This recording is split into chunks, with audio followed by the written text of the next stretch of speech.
to all, I'm Esther Buerki, the passionate creator behind the book Living Without Fear, which has touched many lives, and the co-creator of the Amazon best-selling Inspired Journeys. If you're eager to explore a world of endless possibilities, you've come to the right place.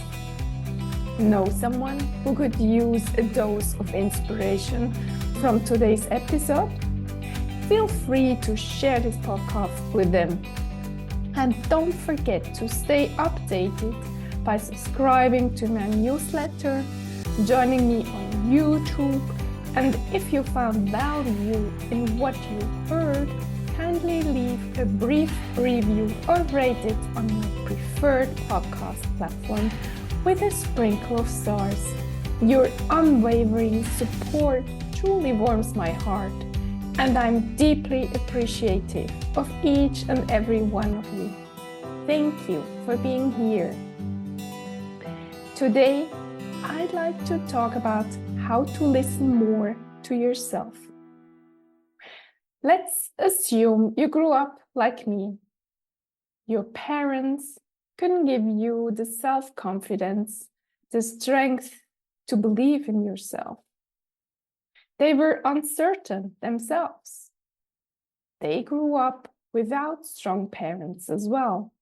And the line goes back to your grandparents and grandparents and grandparents. So you grew up and you were afraid, like me, that someone could make fun of you because you said something stupid or hurting. And that's why you preferred to stay silent in the classroom or during the school pauses. You didn't make joke with others. You didn't stand and talk with others. You were always afraid, and that's why you felt ashamed to be alone in the pause, standing in a corner, not knowing what to do. And you wished you could be a mouse and disappear in a mouse hole in the soil. If you grew up like me, you always thought that something was wrong with you. And you always admired any other person. You felt wrong because your parents wanted you to be different.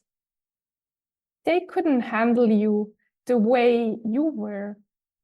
Your parents were too busy to please other people in your community, in your neighborhood, etc. And they wanted to create the best life for you so that you had to suffer less than they did. But as they weren't that strong, they couldn't be the role model in self-confidence. And they tried to change you as much as possible so that you would be the kid everybody loved and your parents could be proud of.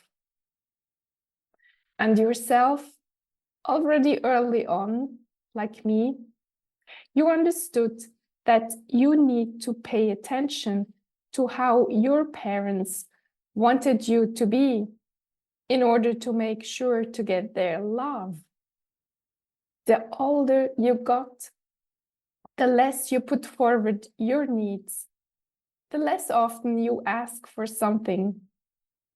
You already knew you won't get it from your parents. So you started putting the needs from others always first, as I did. And some people, when asked as adults, what do you like? What do you want? Cannot give any answer. They stay silent for a long time. And if you try to dig in, they got embarrassed or even angry because they cannot feel what they really want. They haven't been asked very often this question. And I remember my brother, who is 4 years younger than me, and I I was about 16 or older, I realized how anxious my brother was and how much he was suffering at school or in our youth group because he was so afraid of saying something wrong or being laughed at. When my parents were out of the house, my brother and I cooked together, we sat together, and I tried to talk to him. I asked him questions, for example, how he felt and what was going on in his mind. And he always got silent, very silent. He couldn't tell me what he wanted. And I realized how much he was in pain, and he couldn't even talk about it. When I was 20 and I left home to spend 1 year in Paris, my brother got involved in a cult, a pretty severe one, and he stayed there for 10 years and stopped talking to our family and me and broke all contact. I felt so sorry for him.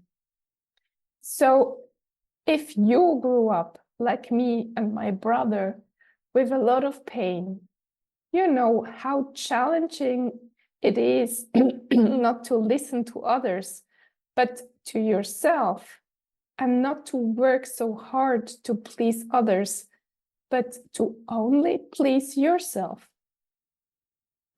Honestly, it is still a challenge for me to be authentic and not to pay attention to what others might think or say about me. And I'm already 60 plus, but it's never too late to work on this because it is worth it. And it gets easier and easier from year to year. But yes, it is still challenging for me to ask others for help. And yes, it is still challenging for me to be the slowest person in our swimming club, in the changing room after an open water workout in the lake. And since my ski accident, I need more time to get dressed again because the shoulder or the thumb still hurt. And in such a moment like last Sunday, I need to tell myself, Esther, it doesn't matter if you are the last person ready to take off. It doesn't matter if everyone needs to wait for you. You aren't less lovable when you make them wait. Everything is fine. You're fine. And if others decide to leave without you to walk back to the parking lot, this doesn't mean that you are not lovable.